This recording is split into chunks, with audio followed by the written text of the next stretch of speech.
Check, hey, one.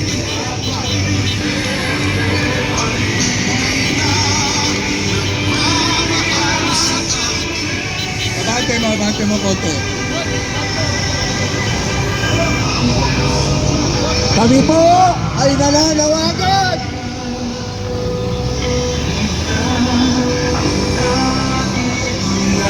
Bigyan niyo naman ng dangal ang Pilipino.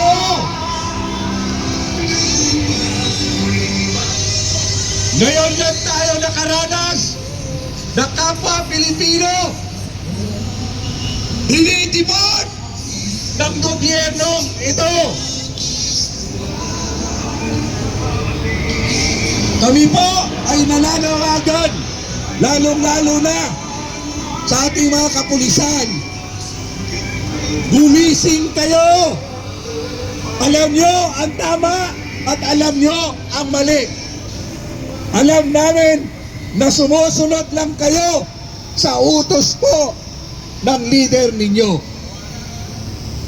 Pero alalahanin nyo na kayo ay dapat naglilingkod sa sambayanang Pilipino.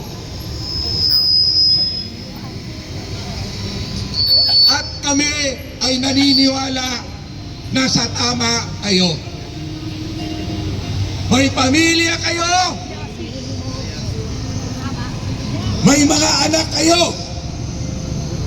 At sa panahon ng si Presidente Duterte ang naglingkod sa atin, tinaas ang moral at dignidad niyong mga pulis. Kami, saksi kung paano, gaano, at mga ordinaryong tao ang nakinabang sa war of drugs ng ating Presidente. Kayo rin mismong mga pulis, alam ninyo sa sarili nyo, nung panahon na yan, ano? Di ba nahihiya rin kayo? Dahil kapwa nyo kabaro, patong sa droga. Malungkot din kayo sa ginawa ng gobyernong ito na kung sino ang nagmamahal sa taong bayan at sa bayan, siya pa ang nawalang hiya ng gobyernong ito. Si President Duterte at kagaya nyo, person of authority, agent of person of authority kayo. Tagapagpatupad kayo ng batas, tagapagpatupad kayo ng tama. At alam nyo, nung panahon na yan, kung gaano katalamak ang droga at krimen. Mas mataas ang moral at dignidad ninyo. Sana naman nakikiusap po kami. Ipaglaban nyo ang tama. Ipaglaban nyo ang sinumpaan nyong tungkulin. To serve and to protect.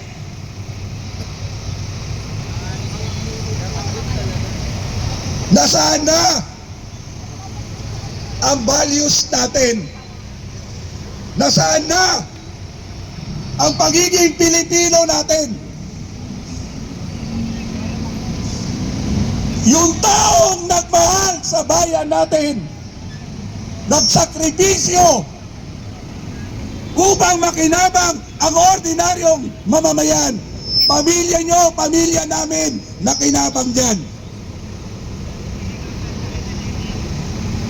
Kami po ay nakikiusap sa inyo. Ibalik natin ang tama. Gawin natin ang tama.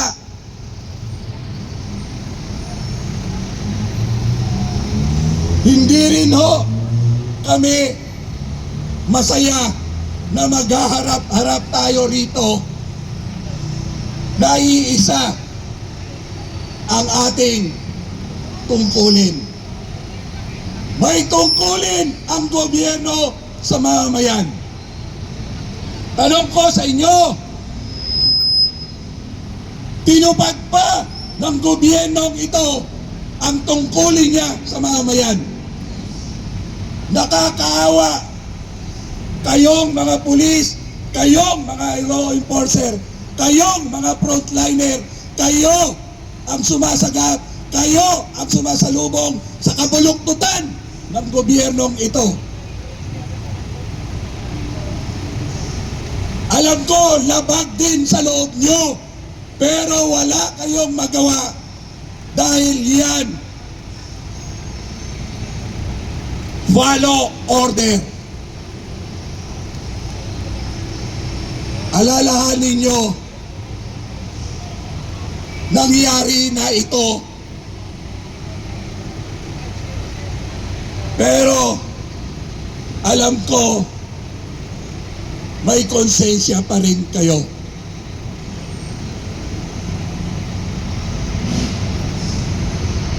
Mahal natin ang bayang ito.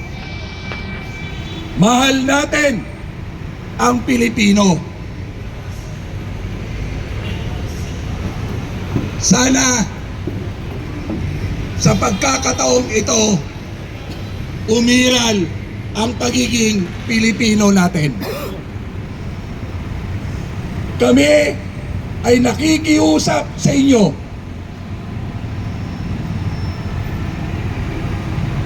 Kami ay kumakatok sa puso nyo.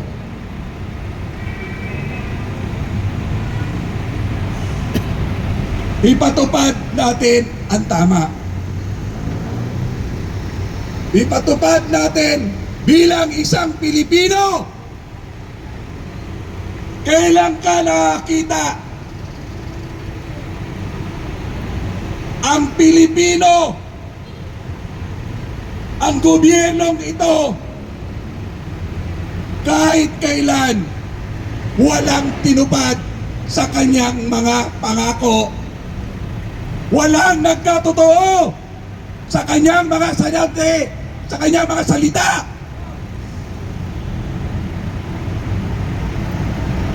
Huwag po kayong mag-alala. Hindi kami nagpunta rito para ipahamak kayo. Nagpunta kami rito para katukin ang puso nyo.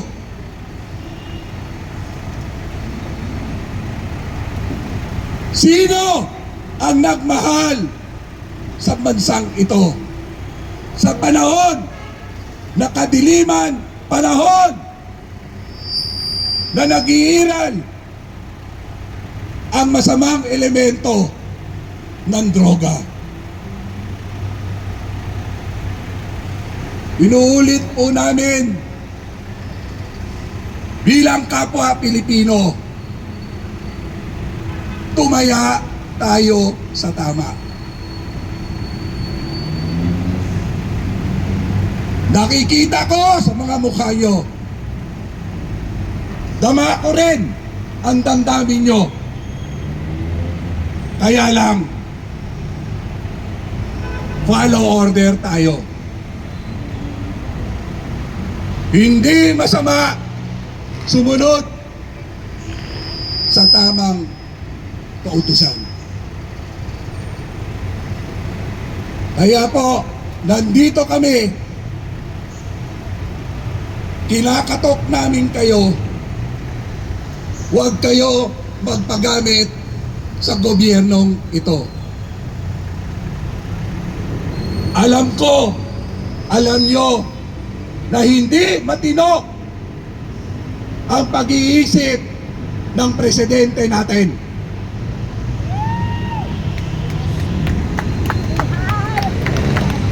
Alam ko, sa puso nyo, sumisigaw din kayo at nahihiya din kayo sa mga nangyayari rito.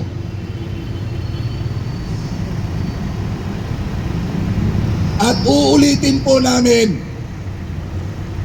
kapwa Pilipino tayo. Sa kasaysayan ng bansang ito,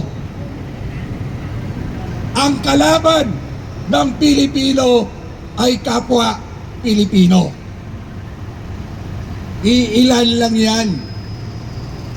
Saksi naman kayo sa kaganapan noong paghuli ng ating Presidenteng Duterte. Alam nyo kung anong karapatan niya ang nalabag. Pero alam nyo ba, akala ng gobyernong ito, ng administrasyong ito, dahil hindi tayo kumikibo, hindi kayo kumikibo, akala nila tama ang ginagawa nila. Gusto nyo bang bumalik na mas mababa ang kredibilidad ng ating kapulisan? Naiangat na ninyo yan. Proud na kayo, pati pamilya nyo, na kayo ay membro ng ating kapulisan. Ngayon, tanongin nyo ang membro ng pamilya nyo kung natutuwa ba sila. Gawain ba ng tamang leader ang nangyayari ngayon sa atin?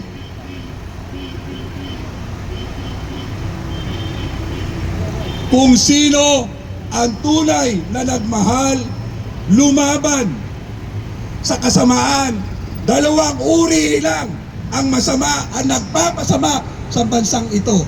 Mga politiko at mga mayayamang oligarkong negosyante.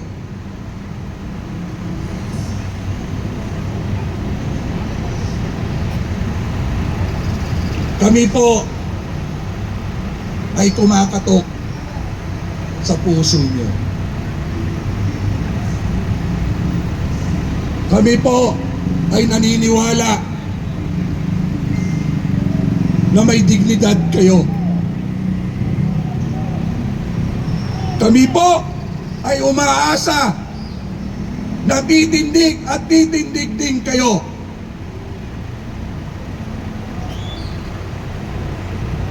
Mabuhay kayong mga kapulisan. Maraming salamat sa inyong pagiging professional.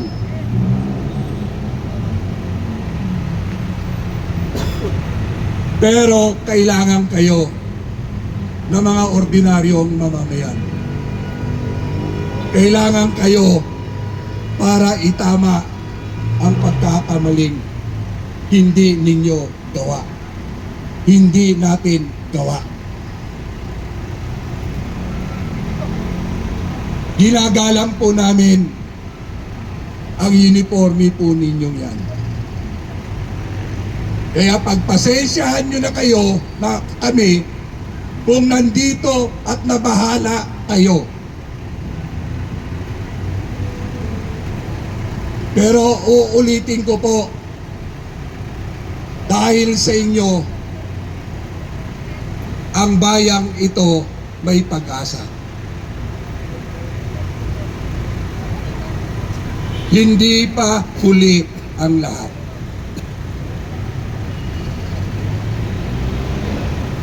Nasasaktan din kayo sa mga utos sa inyo. Kaya po, kinakatok namin kayo. Kinakatok namin po ang puso niyo. Gabayan nawa kayo ng ating Panginoon.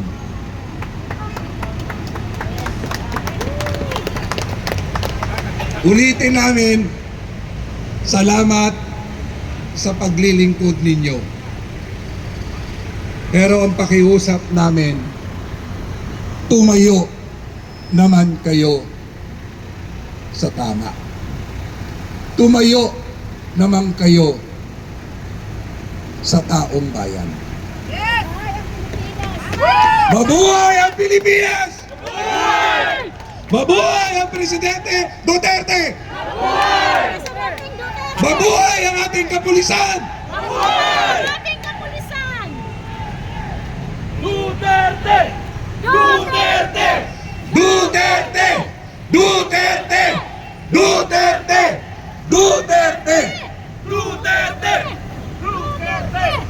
Huwag po Duterte. kayong magpagamit sa kasamaan.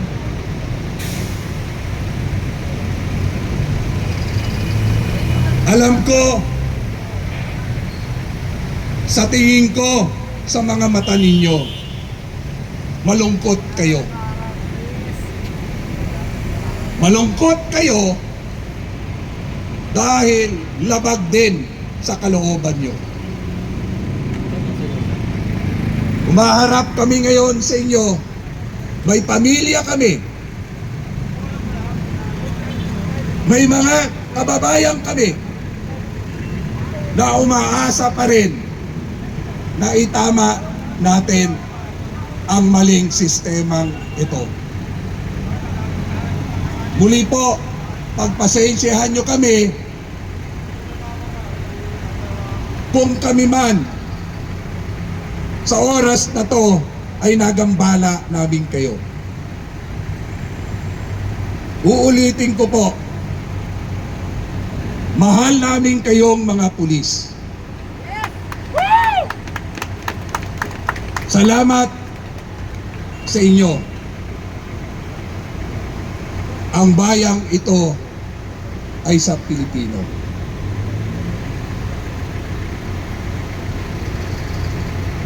Kaya,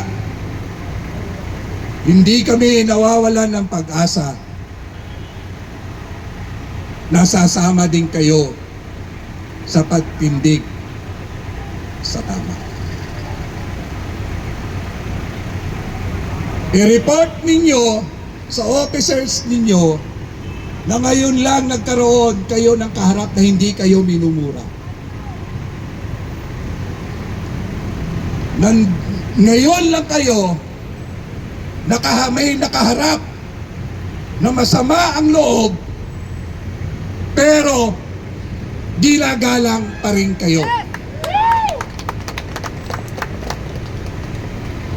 Pagpasensyahan nyo kami, nagpapahayag lang kami ng aming karapatan at para sa bayan. Mabuhay ang Pilipinas! Mabuhay! Mabuhay ang Pilipino! Mabuhay! Mabuhay! Duterte pa din! Mabuhay! Duterte pa rin ang tunay na nagmahal sa Pilipinas. Muli po, kami tumitingin sa mata at sa mata nyo po.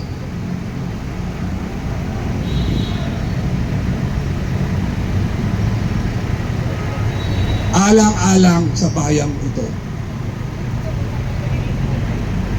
Alang-alang sa pamilya niyo.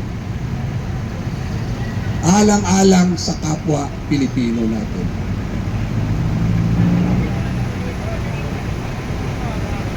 Salamat. Salamat sa tungkulin niyo.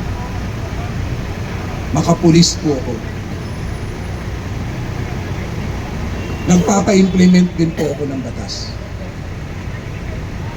Itong kaharap nyo, mga volunteer po ito ng anti-crime.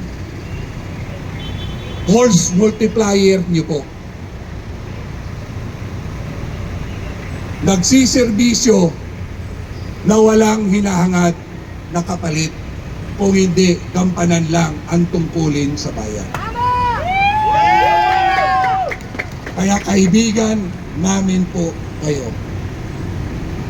Nandito kami, ulit-ulitin ko, para patukin ang puso niyo. Hindi kayo ang kalaban ng bayang ito. Ang kalaban ng bayang ito, yung pinoproteksyonan nyo. Ang kalaban ng mga mahihirap na tao, yung nakatira na pinoproteksyonan nyo.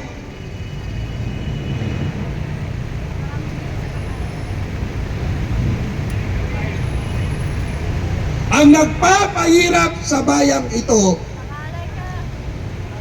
ang mga politikong gahaman, politikong adik.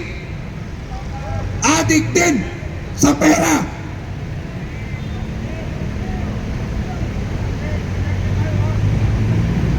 Hindi po kami magtatagal dito.